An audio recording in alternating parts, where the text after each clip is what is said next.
देखिए जी, today's lecture number 14, chapter number 7। आज जो टॉपिक करेंगे that is common ion effect and salt. Salt के साथ सॉल्ट हाइड्रोलिसिस भी करेंगे। देखिए शुरू करते हैं। मैं थोड़ा देर टाइम शुरू करता हूँ। पूरा बंद कर दो।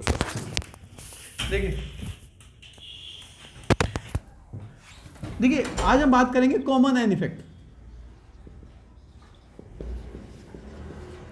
अगर आप लास्ट क्लास देख के आए हैं, पढ़ के आए हैं, तो लास्ट क्लास में हमने Ka और Kb का रिलेशन किया था। हमने एसिड पढ़े थे, हमने पॉली बेसिक एसिड और पॉली एसिडिक बेस पढ़े थे, उनके एग्जांपल्स पढ़े थे, स्ट्रॉन्ग और वीक पढ़े थे, और फैक्टर अफेक्टिंग एसिडिक स्ट्रेंथ पढ़ी थी, राइट। आज हम पढ़ेंगे कॉमन आयन इफेक्ट। देखो कॉमन आयन इफेक्ट की डेफिनेशन तो बाद में लिखूंगा, पहले मैं आपको एक एग्जांपल दूंगा। एग्जांपल लिखने के बाद डेफिनेशन समझनी आसान हो जाती है। डायरेक्ट डेफिनेशन लिखूंगा तो सब समझना है। देखो मान लो आपके पास एसिटिक एसिड है। आप सभी जानते हैं एसिडिक एसिड एक वीक एसिड होता है। निशानी कार्बन, जिस एसिड में कार्बन है तो वीक ही होगा। अगर ये वीक है तो कंप्लीटली डिसोसिएट नहीं होगा। कंप्लीटली डिसोसिएट नहीं होगा तो इक्विलिब्रियम में H+ होंगे। ये एक वीक इलेक्ट्रोलाइट है जो कम टूट रहा है, जिसका अल्फा कम होता है। वीक वालों का अल्फा कम होता है, मतलब अल्फा मतलब डिग्री ऑफ डिसोसिएशन। जाके आप लेक्चर नंबर 12, 13 देख सकते हो, उसमें सारा वही कराया। मान लो मैं इसी एसिडिक एसिड सॉल्यूशन में HCl डाल दूं। एसिडिक एसिड में HCl डाल दूं। HCl तो स्ट्रॉन्ग होता है, स्ट्रॉन्ग में इक्विलिब्रियम नहीं होता, स्ट्रॉन्ग में सिंगल एयर होता है। ये ध्यान रखना, सिंगल एयर होता है स्ट्रॉन्ग में। HCl क्या देगा? Cl- एंड अब इसकी वजह से भी H+ थे, इसकी वजह से भी H+ आ गए। जब इसकी वजह से भी H+ आ गए तो सिस्टम के अंदर H+ की concentration of H+ ion increase करके डिक्रीज करके मेरे बच्चों, इंक्रीज करके। याद करो ली शैटलर प्रिंसिपल। ली शैटलर प्रिंसिपल ये कहता है, मैंने कहा था बड़े आसान तरीके से कहा था, ली शैटलर प्रिंसिपल एक अनडू कमांड है। मतलब जो हो रहा है वो चाहेगा ना हो। अगर कोई चीज़ इंक्रीज हो रही है वो चाहेगा इंक्रीज ना हो डिक्रीज हो, कोई चीज़ डिक्रीज हो रही है वो चाहेगा डिक्रीज ना हो इंक्रीज हो। इधर देखो, तो एसिडिक एसिड H+ दे रहा था, HCl भी H+ देने लग गया, तो सिस्टम में H+ की कंसेंट्रेशन बढ़ गई। तो ये चाहेगा H+ की कंसेंट्रेशन बढ़े या घटे? घटे। ये तो अनडू कमांड हुई। अब H+ की कंसेंट्रेशन एक ही तरीके से कम हो सकती है, जब ये वापिस चला जाए। अब वापिस ये जाए या ये जाए, ये फैसला करना है। जो स्ट्रॉन्ग होता है वो टूट जाए तो टूट जाए, स्ट्रॉन्ग वापिस नहीं आता। जैसे कहते हैं ना, स्ट्रॉन्ग अपना फैसला नहीं बदलता। ये वही है, स्ट्रॉन्ग अपना फैसला नहीं बदलता। टूट गया तो टूट गया, कह दिया तो कह दिया, कर दिया तो कर दिया। होते नहीं होते ऐसे कहने वाले, जब अपने आपको बड़ा स्ट्रॉन्ग करेक्टर मानते हैं। तो ये स्ट्रॉन्ग है, टूट गया तो टूट गया। ये वीक है। फैसले किनके कमजोर होते हैं? वीक के, स्ट्रॉन्ग के? वीक के। कभी किधर कभी किधर, कभी हाँ कभी ना, कभी ये कभी वो, कभी ये कभी ये, ऐसे करते रहते हैं ना वीक। तो ये वीक है, तो ये तो वापिस जा सकता है। तो H+ की कंसेंट्रेशन कम एक ही तरीके से हो सकती है, जब ये इक्विलिब्रियम वापस चला जाए। ये वापस नहीं जाएगा, तो ये इक्विलिब्रियम वापस निकल लेगा। जब ये इक्विलिब्रियम वापस निकल लेगा तो एसिडिक एसिड वीक था, अब और वीक हो जाएगा।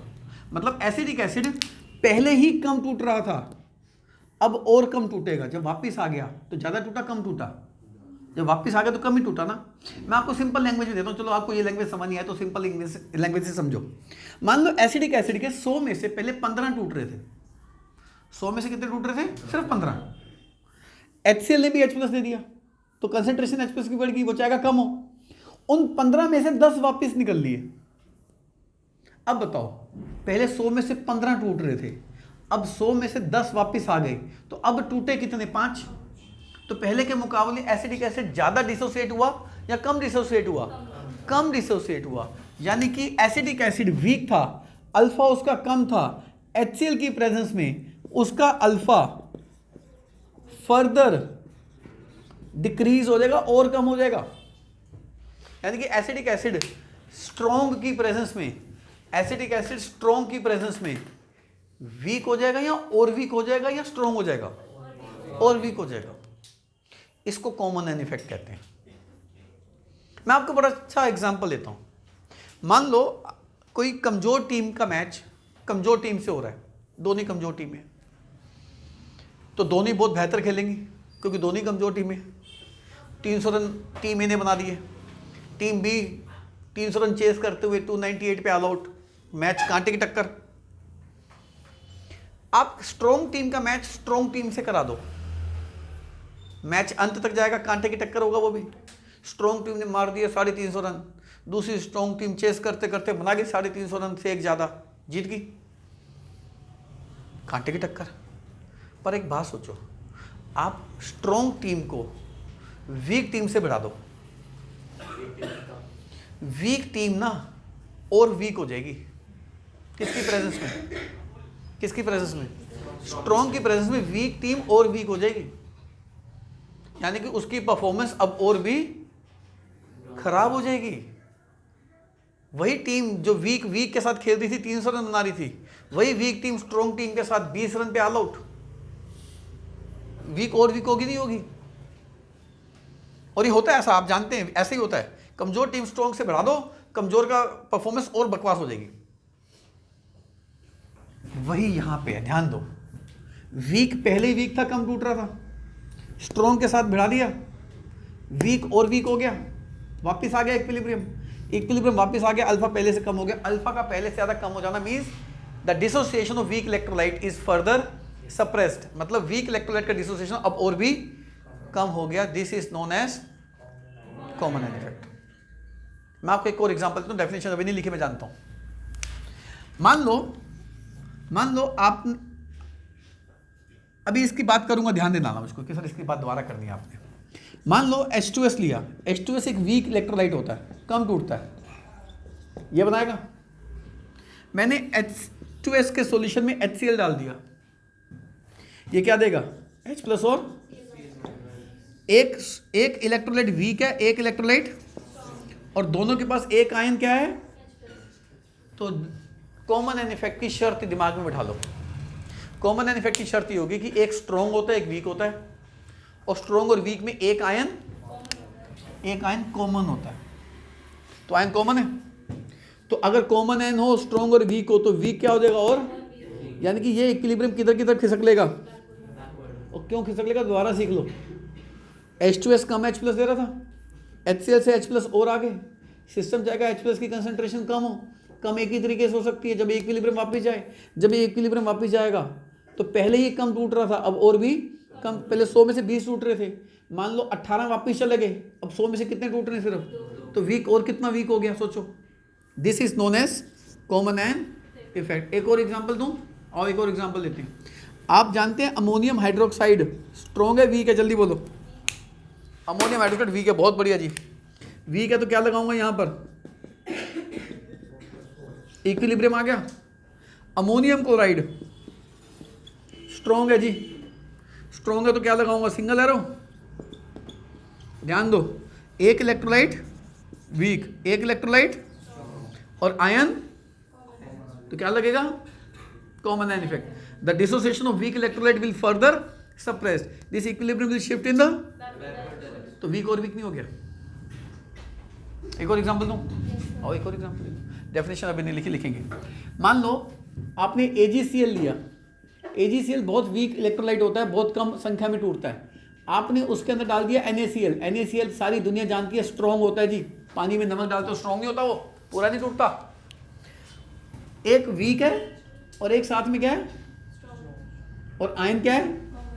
Equilibrium. This is known as common effect. तो क्वेश्चन कई बार इनडायरेक्ट पूछते हैं।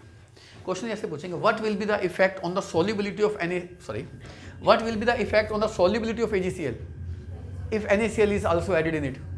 तो if NaCl is also added in it, then due to common an effect, the equilibrium of AgCl will shift in backward direction, that is the solubility of AgCl will decrease। जो थोड़ा बहुत dissolve हुआ था वो भी वापस आ जाएगा, precipitate हो जाएगा। कॉमन एन इफेक्ट समझ में आ रहा है? सिंपल भाषा में, कमजोर के साथ अगर स्ट्रॉन्ग को मिक्स कर दिया जाए और आयन कॉमन हो तो कमजोर और भी कमजोर हो जाता है। ठीक है जी। Shift in equilibrium on adding a substance that provide more of ionic species already present in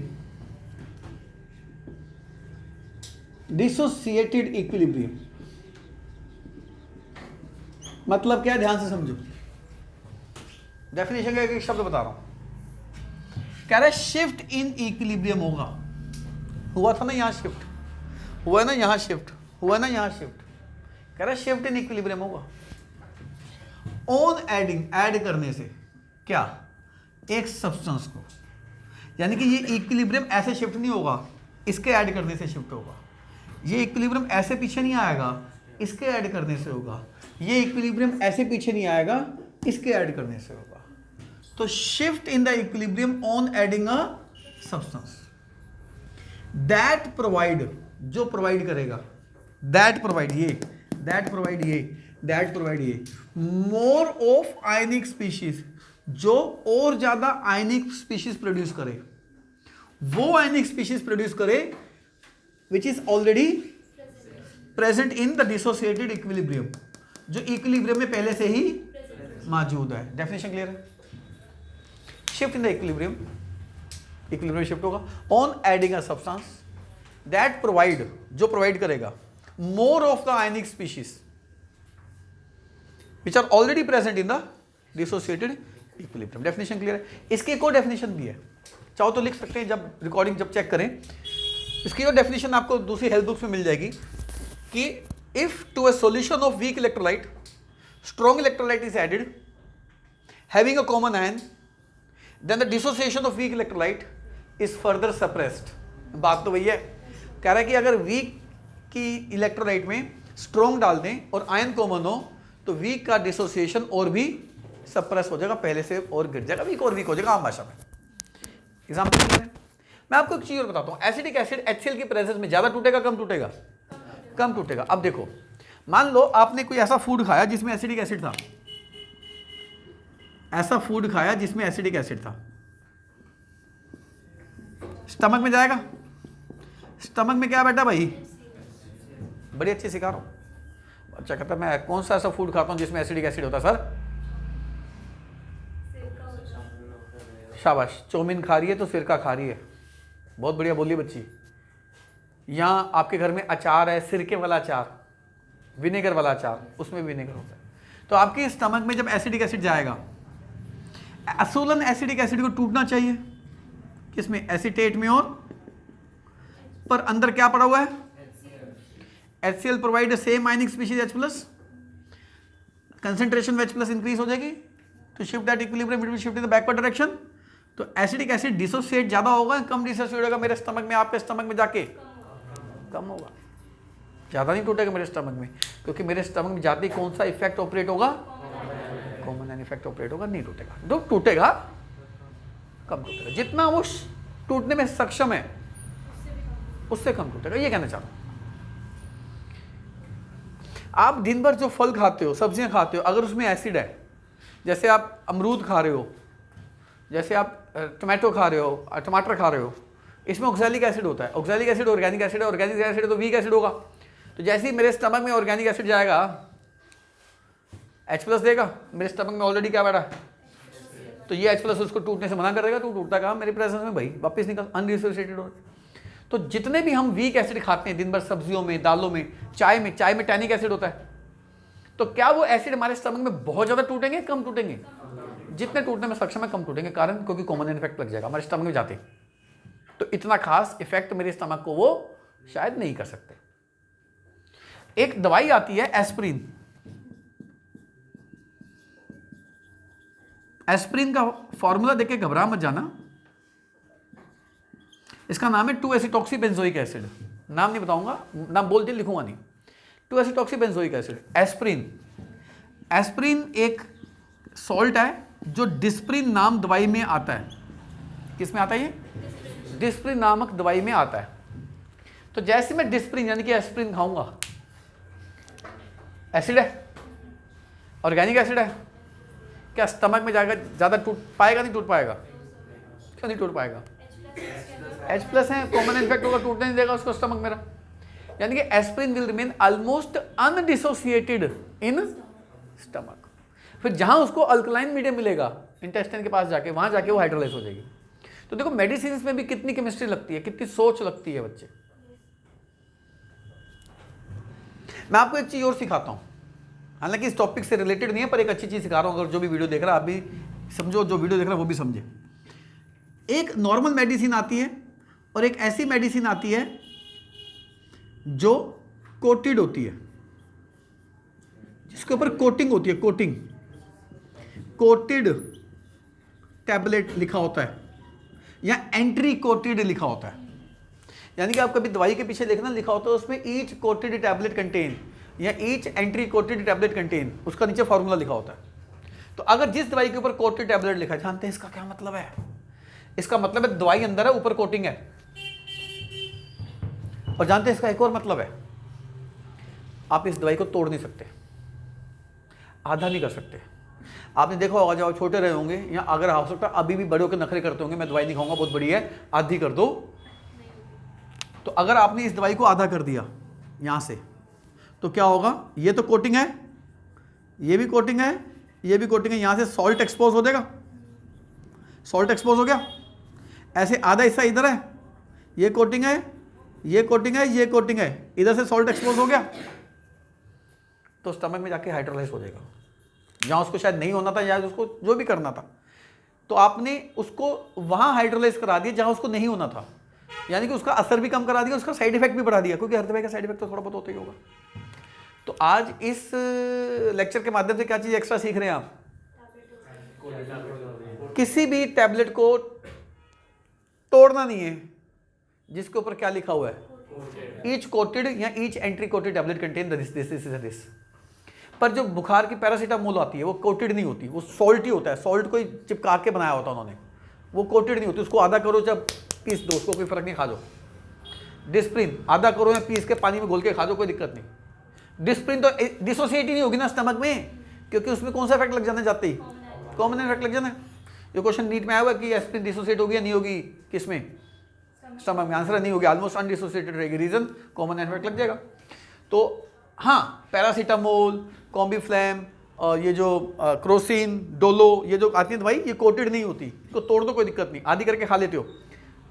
पर ज़्यादातर दवाइयाँ कोटेड आती हैं, उनको आधा नहीं करना। आप आज ही घर जाना, हो सकता है आपके घर में थोड़ी बहुत 2-3 दवाइयाँ पड़ी हो, हाँ कोई भी दवाई पड़ी हो, उसके दवाई के जाके पीछे क्या चेक करना है कि कोटेड लिखा है यहाँ नहीं लिखा। तो एक नॉलेज आएगी, और ये आप जिसको नहीं पता उसको सिखाओ कि भैया ध्यान रखना है कि इसको तोड़ना नहीं है दवाई को। ठीक है बच्चे, आ जाओ इधर, आ जाओ वापस। तो अमोनियम क्लोराइड, ये अच्छा आप क्वेश्चन क्या आ सकता है आपको, डिफाइन कॉमन इफेक्ट, डिफाइन कर दोगे, गिव एग्जांपल, एग्जांपल दे दोगे। पर मैं चाहता हूं आपको इन एग्जांपल से थोड़ा एक्स्ट्रा सिखाऊं, थोड़ा ऊपर सिखाऊं। आप स्कूल में सॉल्ट एनालिसिस करते हैं, सॉल्ट एनालिसिस में कटायन एनायन निकालते हैं। वीडियो पॉज कर, वो बच्चा दवाई निकाल रहा है, उसकी दवाई चेक करते हैं कौन सी है, देखो देखो दवाई देखो। हाँ जी, हाँ जी, तो बच्चे की जो मेडिसिन थी वो कोटेड निकली, तो तोड़ना नहीं भाई इस दवाई को भाई। चलिए इधर देखिए। हाँ, अब इसका एप्लीकेशन बताता हूँ। आप स्कूल में सॉल्ट एनालिसिस करते हैं, सॉल्ट एनालिसिस में कटायन एनायन निकालते हैं, ग्रुप 0 निकालते हैं कटायन में, ग्रुप 1 भी है, ग्रुप 2 भी है। आप में से कोई बता सकता है ग्रुप 2 में क्या क्या डालते हैं? ग्रुप 1 में तो HCl डालते हैं, ग्रुप 2 में क्या डालते हैं नहीं पता, कोई बात नहीं। जो वीडियो देख रहा है मैं मैक्सिमम केस में जानता, हो सकता है उसको भी ना पता हो ग्रुप 2 में क्या डालते हैं। सुन लो ग्रुप 2 में क्या डालते हैं। ग्रुप 2 में हम H2S के साथ HCl डालते हैं, मतलब HCl डलाओ तो ऊपर से क्या डाल देते हैं, यानी कि ग्रुप 2 में this is in group 2 cation, तो ग्रुप 2 में HCl और H2S डाल देते हैं। H+ की कंसंट्रेशन बढ़ जाती है, इक्विलिब्रियम कहाँ शिफ्ट कर जाता है? बैकवर्ड में, बैकवर्ड में शिफ्ट करेगा। सोचो H+ पीछे जाएगा, H+ अकेला तो जाएगा नहीं, H+ इसको साथ लेके जाएगा।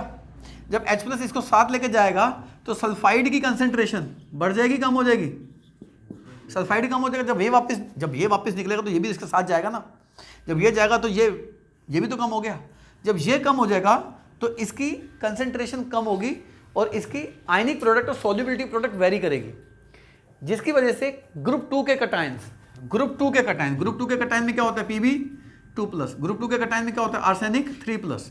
तो ग्रुप 2 के कटायन सल्फाइड के साथ मिलकर प्रेसिपिटेट कर जाएंगे, यानी कि PbS प्रेसिपिटेट कर जाएगा, AS2S3 प्रेसिपिटेट कर जाएगा। ये येलो कलर का, ये ब्लैक कलर का प्रेसिपिटेशन मिल जाएगा आपको। तो ग्रुप 2 के कटायन कैसे प्रेसिपिटेट करते हैं? By the addition of HCl and H2S।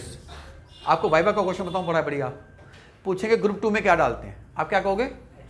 H2S and, चुप हो जाना, फिर क्यों डालते हैं? To operate common ion effect, फिर चुप हो जाना। अगला सवाल, कॉमन एन इफेक्ट से क्या हो जाएगा? आप कहना कॉमन एन इफेक्ट से H2S की डिसोसिएशन कम हो जाएगी। अच्छा, फिर उससे क्या हो जाएगा? Sulphide ion will decrease. उससे क्या हो जाएगा? Group 2 cation will precipitate with sulphide ion and group 2 cation will precipitate in the form of their sulfide. If lead is there, lead sulfide will form. If arsenic is there, arsenic sulfide will form. हालांकि मैंने अभी आपको condition of precipitation नहीं बताई कि precipitation क्यों होती है। आयनिक प्रोडक्ट और सोल्युबिलिटी प्रोडक्ट के दम पे निकालते हैं। आयनिक प्रोडक्ट और सोल्युबिलिटी प्रोडक्ट मैं आपको नेक्स्ट लेक्चर में करा दूंगा, तो मुझे याद दिलाना, नेक्स्ट लेक्चर में दोबारा सिखाऊंगा आपको, ठीक है? तब तक आपको इतना ही बहुत है। आ जाओ ग्रुप 3 में आ जाओ। ग्रुप 3 के कटायन, ग्रुप 3 के कटायन को डिटेक्ट करने के लिए हम अमोनियम क्लोराइड और अमोनियम हाइड्रोक्साइड डालते हैं। We add ammonium chloride and ammonium hydroxide. उससे क्या होगा? उससे अमोनियम आयन बढ़ जाएगा। उससे क्या होगा? इक्विलिब्रियम शिफ्ट हो जाएगा। उससे क्या होगा? OH माइनस कम हो जाएगा। उससे क्या होगा? उससे ग्रुप 3 के कटायन, ग्रुप 3 के कटायन हाइड्रोक्साइड के साथ प्रेसिपिटेट हो जाएंगे। ग्रुप 3 के कटायन होते हैं Fe3+, ग्रुप 3 के कटायन होते हैं क्रोमियम 3+, ग्रुप 3 के कटायन होते हैं Al3+, यानी कि FeOH होल थ्राइस प्रेसिपिटेट हो जाएगा, chromium OH whole thrice precipitate हो जाएगा, aluminium OH whole thrice precipitate हो जाएगा। तो अब आपसे ग्रुप 3 के ऊपर क्वेश्चन क्या बन सकता है? Which reagents you add to precipitate group 3 cation? क्या बोलोगे? Ammonium chloride and ammonium hydroxide in excess. Why? To operate common ion effect. Why? To decrease the concentration of hydroxide ion. Why? so that the cations of group 3 combines with OH minus and precipitate in the form of their hydroxides. तो आपसे ये भी पूछा जा सकता है, in which form group 2 cations are precipitated? Group 2 cations are precipitated in the form of their sulfide. In which form group 3 cations are precipitated? Group 3 cations are precipitated in the form of their hydroxides. पर अभी मैंने एक चीज आपको नहीं बताई, condition of precipitation, कि क्यों ये प्रेसिपिटेट हुआ। कम हो गया तो क्या, कम हो गया तो क्या हो गया? प्रेसिपिटेट क्यों हो गया? इससे आयनिक प्रोडक्ट और सॉल्युबिलिटी प्रोडक्ट वेरी करती है। हमारा अगली क्लास का टॉपिक ही वही है, तो आपको दोबारा से सिखा दूंगा। न्यूमेरिकल भी है कि प्रेसिपिटेशन होगा या नहीं होगा, ये न्यूमेरिकल भी हम अगली क्लास में करेंगे, तब तक आप वेट कर लो। तो कॉमन एन इफेक्ट की डेफिनेशन एग्जाम्पल लिख लो, कोई भी दो। पर एक बात सोचो, क्या NaCl और KCl में कॉमन एन इफेक्ट लग सकता है? सोचो, क्या NaCl और KCl के सॉल्यूशन को कॉमन इफेक्ट लगा सकते हैं? नहीं लगा सकते, क्योंकि दोनों ही स्ट्रॉन्ग हैं। इक्विलिब्रियम किसका वापस आएगा? समझ में आ गई बात? अच्छा, आप बताना, AgCl और पोटेशियम ब्रोमाइड कॉमन इफेक्ट लगा सकते हैं? नहीं लगेगा। देखो, स्ट्रॉन्ग वीक का कॉम्बिनेशन तो है, पर आयन ही कोई कॉमन नहीं है, ये वापस क्यों जाएगा? तो इसमें कॉमन इफेक्ट नहीं लगेगा। पर इसमें KBr की जगह अगर मैं NaBr डाल देता, Na+ और Br- हो जाता, तब भी आयन कॉमन ही था, तो NaBr भी कॉमन इफेक्ट नहीं लगा सकता। पर अगर मैं इसके अंदर KCl डाल देता, अब KCl और AgCl में आयन कौन सा कॉमन हो गया? ये इक्विलिब्रियम वापस चला जाता। यानी कि अगर आपसे पूछा जाता कि AgCl की सॉल्युबिलिटी को डिक्रीज करने के लिए कौन सा इलेक्ट्रोलाइट डालेंगे, तो आप जवाब क्या देते? एक ऐसा इलेक्ट्रोलाइट जो स्ट्रॉन्ग हो और आयन कॉमन हो। लॉजिक क्लियर है बच्चे? कॉमन एन इफेक्ट क्लियर है? वीडियो पॉज करो, सॉल्ट शुरू करते हैं। ऑन कर दे भाई। कब किया? बाल वाली बात नहीं आ गई उसके। Salt is a combination of cation and अनायन, जिसमें कटायन हो और अनायन हो। कटायन अनायन का कॉम्बिनेशन को सॉल्ट कहते हैं। यानी कि इसमें एक कटायन होता है और एक अनायन होता है। बच्चा कहता है सर Ba क्यों लिखा, AB लिख लेते, AB लिख लेते। उसका लॉजिक बता रहा हूँ, AB क्यों नहीं लिखा, Ba क्यों लिखा। जब हम सॉल्ट को पानी में डालते हैं, वाटर को HOH लिख लें। अब वाटर में एक पॉजिटिव एंड होता है और एक negative. This positive part will combine with negative part, तो B will combine with OH, क्या बना देगा ये। और जिन स्पीशीज में OH होता है उनको क्या कहते हैं, B4, इसलिए B लिखा, क्योंकि कटायन ने बेस बनाया, कटायन ने बेस बनाया। अब ये A माइनस किसके साथ पकड़ेगा भाई, HA बना देगा। और जिन स्पीशीज के पास H होता है उनको क्या कहते हैं, एरिनियस के हिसाब से तो एसिड कहते हैं, तो एसिड बन गया। A4 एसिड, इसलिए अनायन को ये लिखा भाई। लॉजिक समझ में आ गया। यानी कि cationic part of a salt converts into base, anionic part of a salt converts into when dissolved in water. इसीलिए कटायंस जो होते हैं, cations are also known as basic radicals, क्योंकि वो कटायन किस में कन्वर्ट हो रहा है, तो उसको बेसिक रेडिकल कहते हैं। और अनायंस तो गैस कर ही चुके होंगे, नोन एज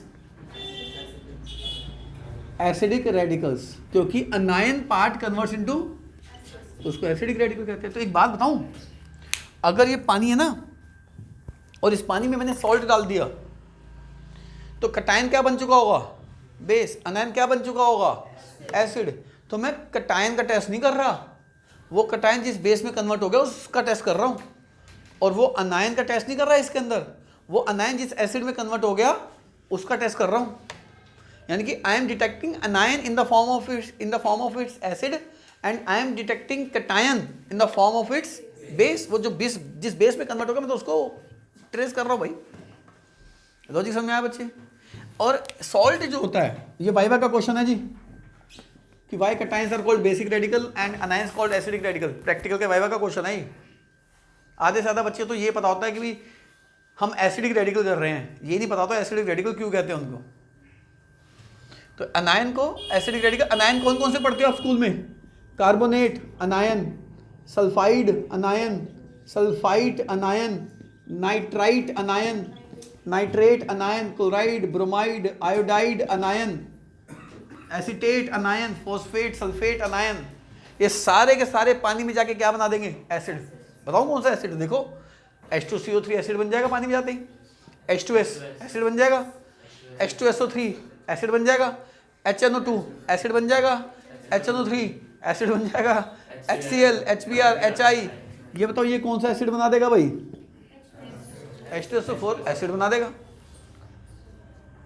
तो इनको एसिडिक रेडिकल कहते हैं। लॉजिक क्लियर हो गया। देखो सॉल्ट जो होते हैं ना, ये 4 तरीके के होते हैं। पहला सॉल्ट होता है salt of strong acid and strong base. Strong acid को SAS भी लिख लूं, नहीं भी कहोगे तो भी लिखूंगा। तो salt of strong acid strong base का मतलब क्या हो गया, यानी कि ऐसा सॉल्ट जो एसिड भी स्ट्रॉन्ग बनाए और बेस भी स्ट्रॉन्ग बनाए। तो स्ट्रॉन्ग एसिड स्ट्रॉन्ग बेस को न्यूट्रलाइज कर देंगे एक दूसरे को। तो ऐसा सॉल्यूशन, नॉर्मल सॉल्यूशन होगा पानी में, क्या हो जाएगा, न्यूट्रल। और ऐसे सॉल्यूशन की पीएच हमेशा कितनी मिलेगी आपको, हमेशा 7 मिलेगी। ऐसा सॉल्ट जो स्ट्रॉन्ग एसिड बनाए पर बेस वीक बनाए, ऐसा सॉल्ट क्या होगा, स्ट्रॉन्ग एसिड है, वीक बेस है। इस वीक बेस को ये एसिड खा जाएगा और थोड़ा बहुत तो एसिड बचा रहेगा ना। मतलब स्ट्रॉन्ग एसिड 100H+ दे रहा है, वीक बेस सिर्फ 10 OH दे रहा है, तो 10 OH को तो 10 H खा देंगे, तो 90 H+ तो बच गया ना, सोल्यूशन एसिडिक हुआ ना। तो such solution is called acidic solution, pH will be less than. अच्छा C, salt of weak acid and strong base, समझ गए होंगे आप। ये स्ट्रॉन्ग बेस एक वीक एसिड को खा जाएगा, स्ट्रॉन्ग बेस अभी भी बचा रहेगा। तो ऐसे सॉल्यूशन को मैं क्या कहूँगा, ऐसे सॉल्यूशन की pH क्या होगी, मोर देन बेसिक कह लो या अल्कलाइन कह लो, ठीक है जी। ये सब होमवर्क का टेम्परेचर, एक सेम टेम्परेचर की बात करें। Next, salt of weak acid and weak base. अब यहां बच्चा पता क्या कहता है, सर न्यूट्रल। शायद आपके दिमाग में भी आ रहा होगा, weak sir strong acid strong base neutral था, तो वीक एसिड और वीक बेस भी क्या होगा, न्यूट्रल। पर आंसर है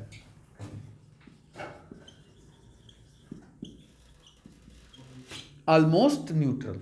पक्का न्यूट्रल नहीं होता, एग्जैक्ट न्यूट्रल नहीं होता, मतलब इसकी पीएच एग्जैक्ट 7 नहीं होगी, अप्रोक्सीमेट 7 होगी, यानी कि 6.9 हो जाएगी, 7.04 हो जाएगी, 7.1 हो जाएगी, 6.9 हो जाएगी, एग्जैक्ट 7 नहीं होगी। बच्चा कहता है समझा नहीं, इसमें ऐसा क्यों नहीं हुआ, मेरे हिसाब से तो न्यूट्रल होना चाहिए था। आपको बता दो न्यूट्रल क्यों नहीं होगा। वीक एसिड, मान लो वीक एसिड ऐसा है जो 100 में से 10 H+ देता है। वीक बेस ऐसा है जो 100 में से 8 OH- देता है। तो इसके 8 OH- को तो इसके 8 H+ खा जाएंगे। अभी भी सॉल्यूशन में क्या बच जाएंगे, 2 H+ का मतलब एसिडिक हुआ, बेसिक हुआ, न्यूट्रल हुआ, तो सॉल्यूशन एसिडिक बन जाएगा, थोड़ा सा एसिडिक बन जाएगा। मान लो एक वीक एसिड है 15 H+ देता है, और जो स्ट्रॉन्ग वीक बेस है वो 18 OH- देता है। तो 18 OH- और 15 में से 15 और 15 तो न्यूट्रल हो जाएंगे, वाटर बना देंगे, वाटर तो ऑलमोस्ट न्यूट्रल ही हो गया, तो बच क्या जाएगा अभी भी, सॉल्यूशन क्या हो जाएगा, ऑलमोस्ट न्यूट्रल। पर न्यूट्रल में किस साइंटिफिक की तरफ होगा, बेसिक नेचर में होगा, एग्जैक्ट न्यूट्रल तो नहीं होगा ना। हाँ, ऐसा केस नहीं होगा ना आएगा कि वीक जितने H+ दे रहा है वीक उतनी OH- दे रहा है, ऐसा केस नहीं आएगा ना होगा। चलो ऐसा केस एग्जिस्ट कर गया मान लो, ऐसा केस आइडियली एग्जिस्ट कर गया मान लो, तो वो न्यूट्रल हो जाएगा। पर ऐसा केस आएगा नहीं ना, है ऐसा आएगा नहीं। फिर बच्चा पता क्या कहता है, आर्गुमेंट तो बच्चा करते ही, आप नहीं करते तो कोई बात नहीं। बच्चा कहता है sir strong acid strong base में ऐसा क्यों नहीं हुआ फिर। अब बच्चा कहेगा हाँ सर मैं तो करने वाला था, आपने मेरे मन की बात छीन ली। चलिए, स्ट्रॉन्ग एसिड मतलब 100 में से 100 H+ देगा, स्ट्रॉन्ग बेस मतलब 100 में से 100 OH- देगा, तो 100 H+ और 100 OH- मिलकर न्यूट्रल हो जाएंगे। स्ट्रॉन्ग का मतलब स्ट्रॉन्ग होता है 100 में से 100 ही टूटेगा, 100 में से 100 ही OH- देगा। तो इसमें कोई गुंजाइश नहीं है कि 100 में से 90 H+ आ रहे हैं या 100 में से 95, 100 में से 100। स्ट्रॉन्ग मीन्स स्ट्रॉन्ग होता है, पूरा ही टूटेगा भाई, अल्फा उसका हमेशा 1 ही होता है। ठीक है बच्चे, आओ इनके एग्जाम्पल पढ़ते हैं, मान लो आपको क्वेश्चन आएगा NaCl का एक्वा सॉल्यूशन क्या होगा, तो आप कुछ नहीं करेंगे, आप NaCl को किसके साथ रिएक्ट करवाएंगे, वाटर को, H2O को ऐसे लिख लूँगा, HOH नहीं भी कहेगा तो भी लिखूंगा।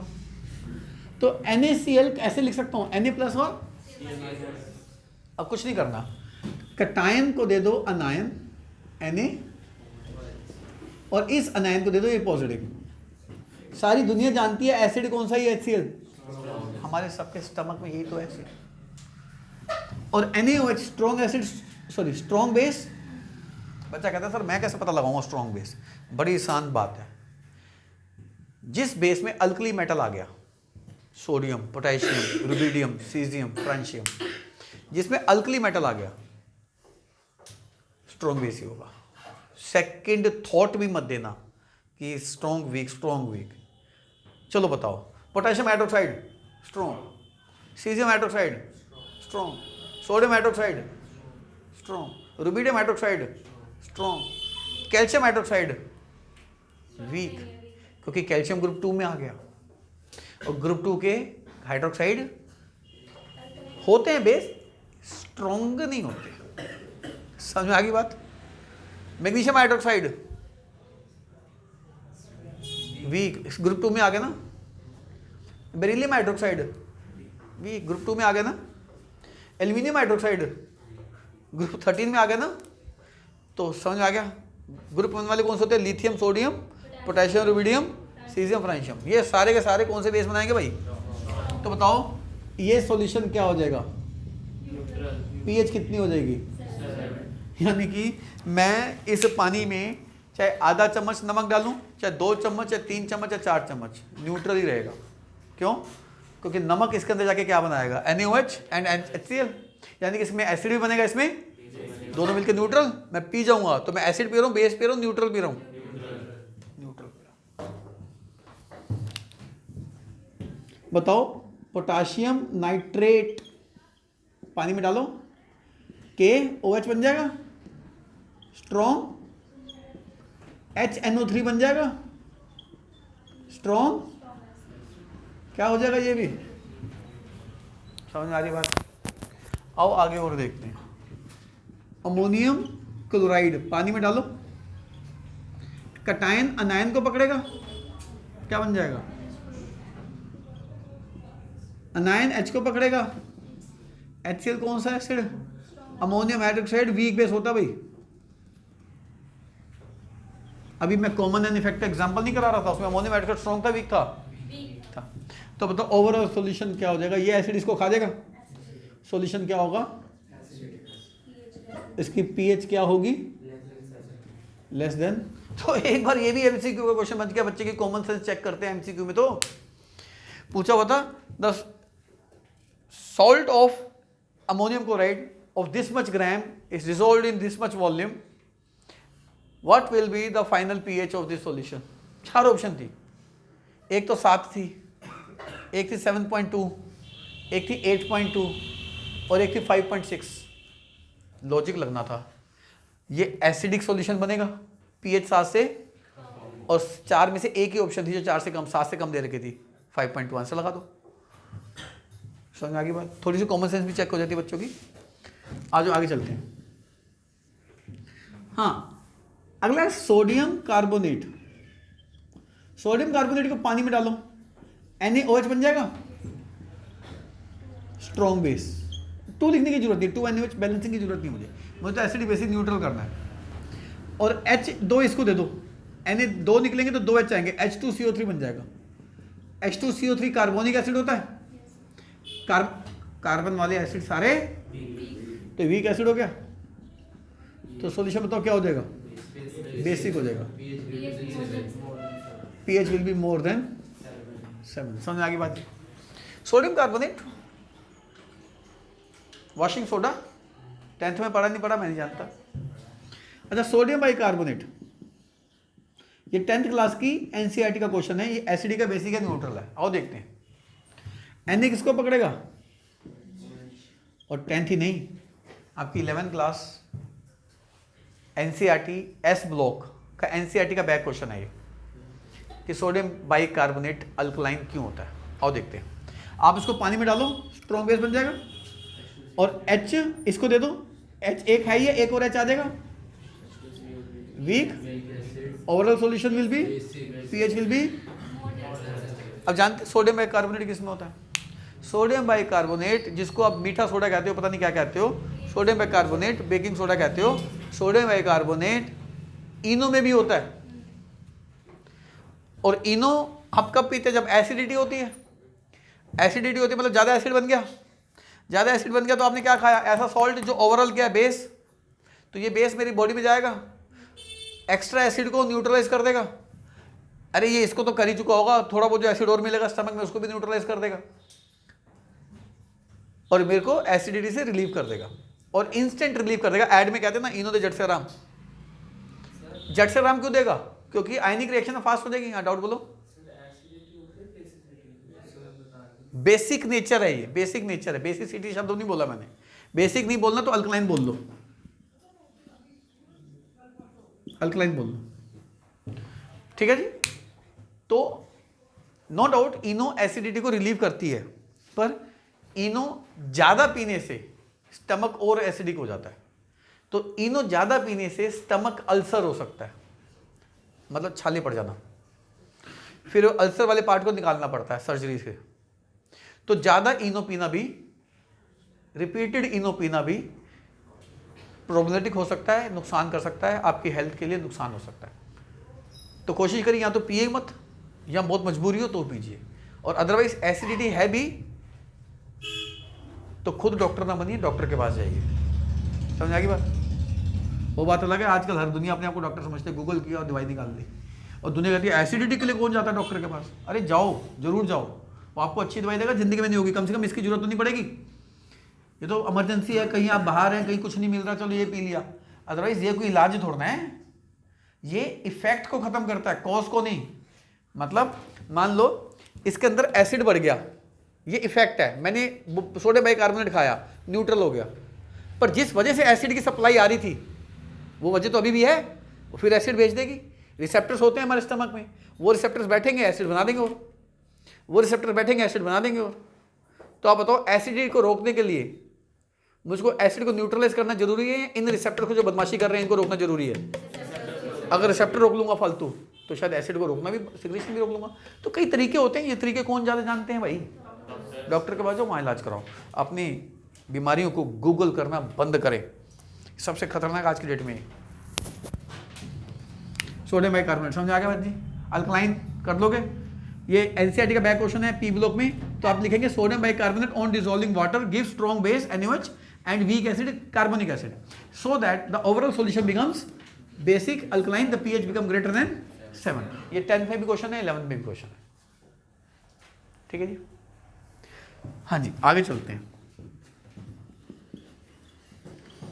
सोडियम एसीटेट नॉर्मली क्या होता है, ये एक अच्छी चीज सिखा रहा हूं। नॉर्मली क्या होता है, हम कटायन पहले लिखते हैं, अनायन बाद में लिखते हैं, हमेशा कटायन पहले, हमेशा। तो इसलिए आपको बड़ा आसान होगा, इसको OH दे दो, इसको H दे दो, इसको OH दे दो, इसको H दे दो। ऑर्गेनिक में उल्टा होता है,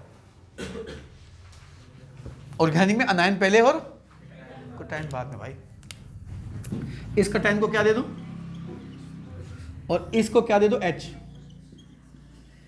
एसिडिक एसिड वीक होता है, कार्बन है, NaOH स्ट्रॉन्ग बेस है। अब बताओ दोनों मिलकर क्या बना देगा, basic neutral, acidic basic neutral, alkaline, alkaline pH, ठीक है, इजी है क्वेश्चन। ये बताओ KF क्या बनाएगा, KOH, KOH क्या होगा, स्ट्रॉन्ग, HF क्या होगा, मैंने लास्ट क्लास में कराया था, HF, HCl, HBr, HI strong acid था, तो HF क्या था, वीक एसिड था, क्योंकि H और F का बॉन्ड स्ट्रॉन्ग होता है। लास्ट क्लास का लास्ट टॉपिक यही था। तो जो बच्चा ये लेक्चर देख रहा है और पिछला लेक्चर नहीं देख के आया, तो जाए लेक्चर नंबर 30 देखे, उसको समझ आ जाएगा, सारा वहाँ कराया हुआ है। तो HF स्ट्रॉन्ग एसिड हुआ, वीक एसिड हुआ, तो ओवरऑल क्या हो जाएगा, ओवरऑल अल्कलाइन हो जाएगा। pH कितनी हो जाएगी, और इतनी दूर क्यों जाते हो आप? लेक्चर नंबर 11 और लेक्चर नंबर 12 देखना, उसमें मैंने वीक एसिड और वीक बेस के क्वेश्चन करा रखे हैं। उसमें एक क्वेश्चन HF का भी करा रखा है, जिसमें HF का अल्फा दिया हुआ है, तो यानी कि वीक एसिड का क्वेश्चन है वो। तो जो न्यूमेरिकल करके आया होगा उसको पता होगा HF वीक होता है। ये बताओ कैल्शियम क्लोराइड, कैल्शियम को OH मिल जाएगा, क्या बना देगा, कैल्शियम। H को Cl मिल जाएगा, क्या बना देगा, calcium hydroxide, weak acid, sorry weak base. अभी तो बताया ग्रुप 1 वाले स्ट्रॉन्ग है, ग्रुप 2 वाले, पर नीचे वाला ग्रुप 2 वाला स्ट्रॉन्ग होता है, ध्यान रखना। वो ST ब्लॉक में आओगे तो करा दूंगा इस ब्लॉक में। HCl स्ट्रॉन्ग एसिड, ओवरऑल क्या बन जाएगा, acidic, pH will B, easy है बच्चों, कर लोगे। अच्छा बताओ अमोनियम एसीटेट, अमोनियम एसीटेट पानी में क्या बनाएगा, NH4 को क्या दे दो, मैंने कहा ना ऑर्गेनिक में उल्टा लिखते हैं, और एसीटेट को क्या दे दो, एसिटिक एसिड बना देगा। ये भी क्या हो गया, एक वीक एसिड और एक वीक बेस। जल्दी बताओ क्या बन गया, शाबाश, ऑलमोस्ट न्यूट्रल। रिकॉर्डिंग देखने वाले भी मन मन में सही बोल रहे हैं, ऑलमोस्ट न्यूट्रल, ठीक है बच्चे, पहचान लोगे। अच्छा ये बताओ पोटेशियम साइनाइड, जो मैंने लास्ट क्लास में बताया था जहर होता है, क्या बनाएगा ये, HCN क्या हो गया, KOH क्या हो गया, ओवरऑल क्या हो गया, pH विल बी, कितना आसान हो गया बच्चे। अच्छा ये थोड़े से टिपिकल हैं, बच्चे नहीं कर पाते हैं, कोई बात नहीं, आप ध्यान दो। NaNO2, ये क्या बनाएगा, NaOH, और ये बनाएगा H, कोई बताएगा HNO2 का नाम क्या होता है?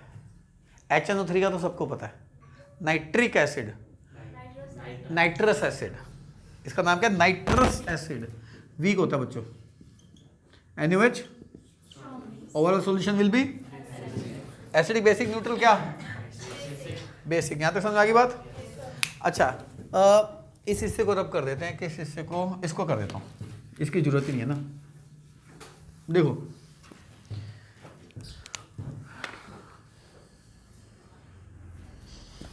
ये बताओ,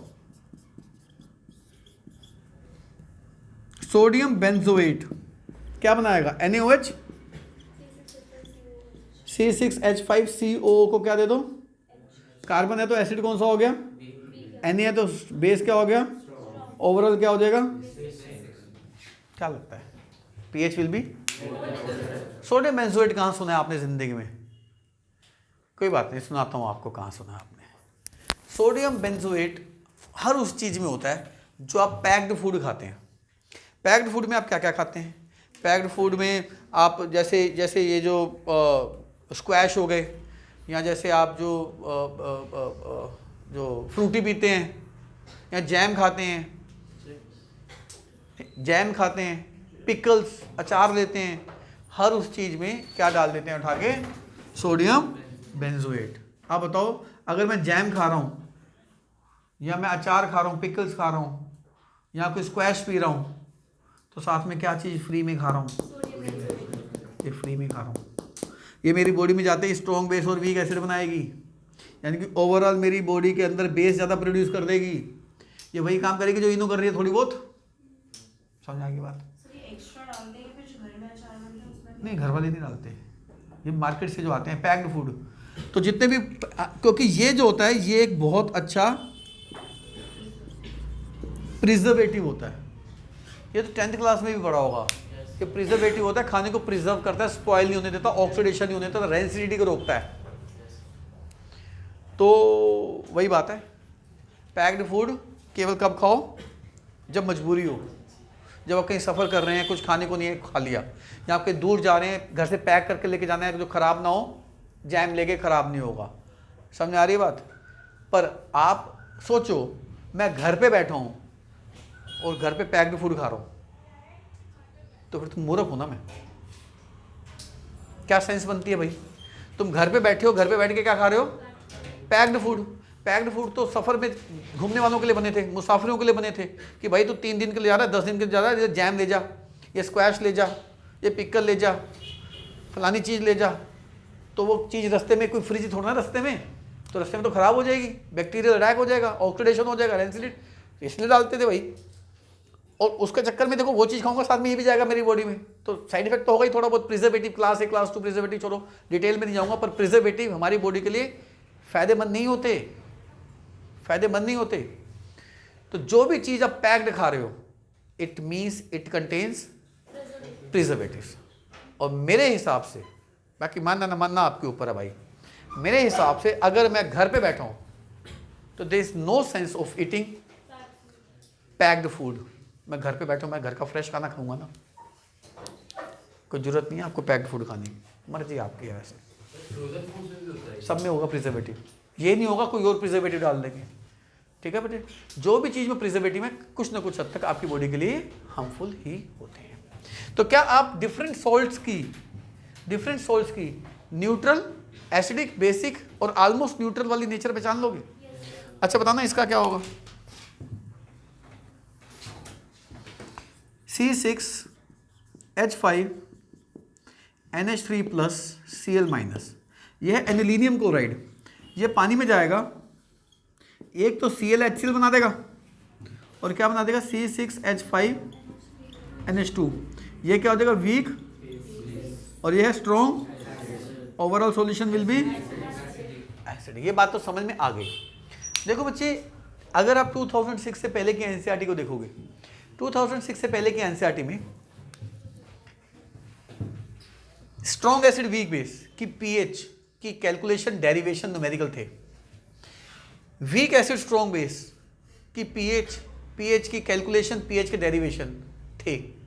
2006 के बाद हट गए, यानी कि अब आपके सिलेबस में सिर्फ ये रह गया, यानी कि वीक एसिड और वीक बेस की पीएच के न्यूमेरिकल रह गए हैं, पीएच का डेरिवेशन भी नहीं है।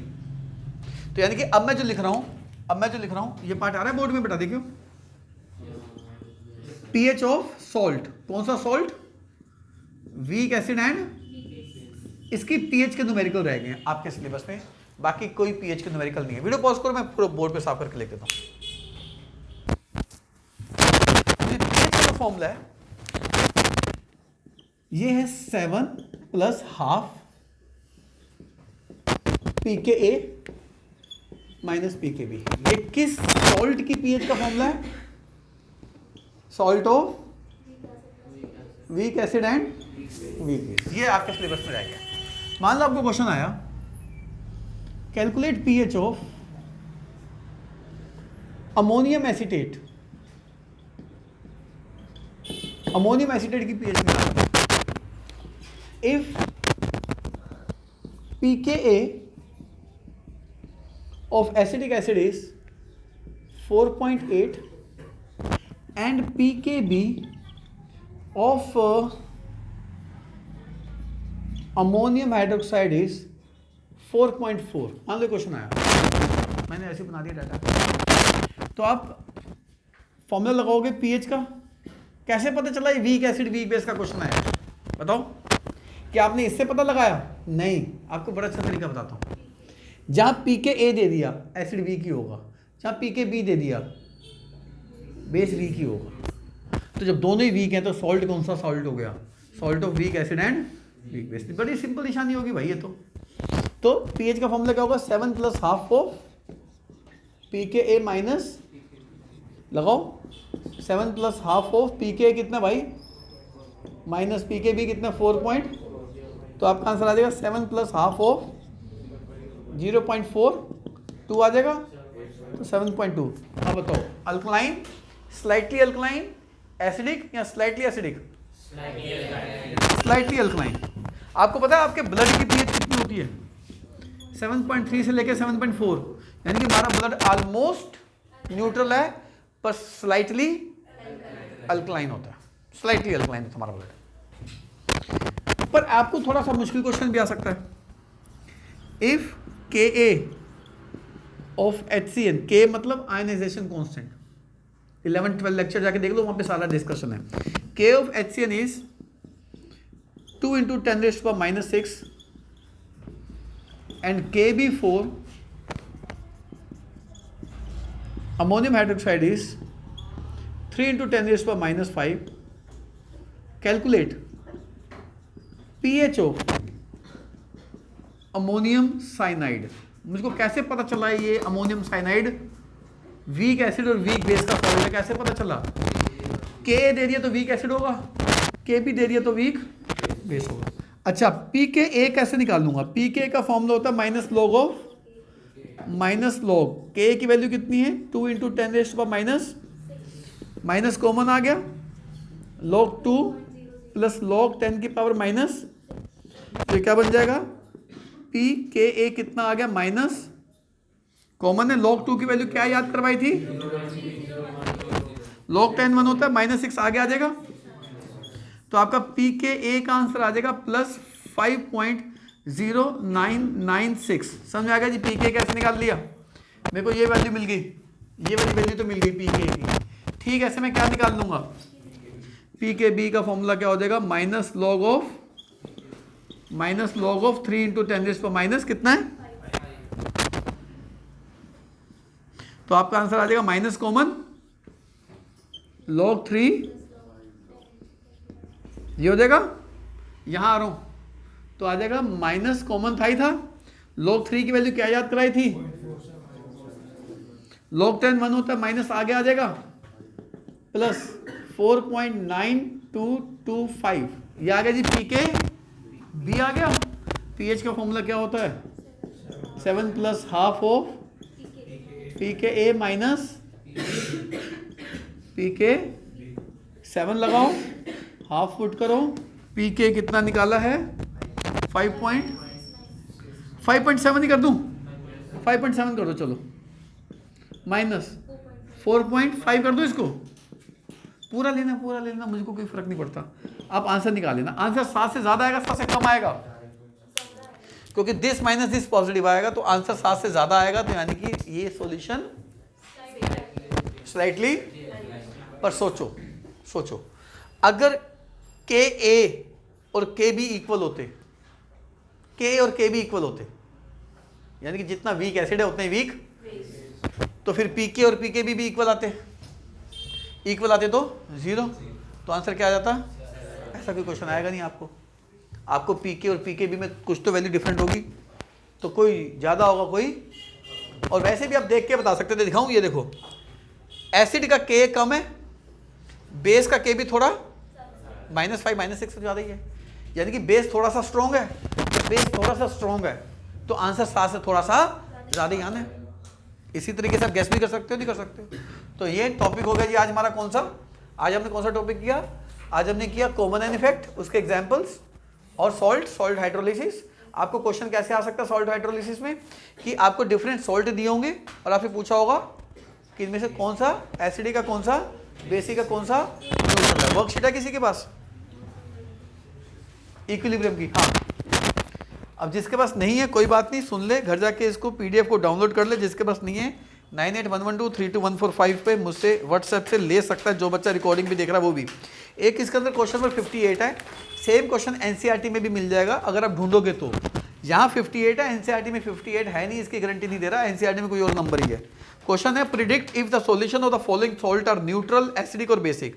ऑप्शंस आर, आप घर जाके इसको करेंगे, NaCl, KBr, NaCN, NH4NO3, NaNO2 and KF। मजे की बात बताऊँ, सारे क्वेश्चन मैंने करा दिए आज, थोड़े फालतू ही कराए, ठीक है जी। Next class buffer, solubility product. तब तक बाय, नमस्ते, ध्यान रखो।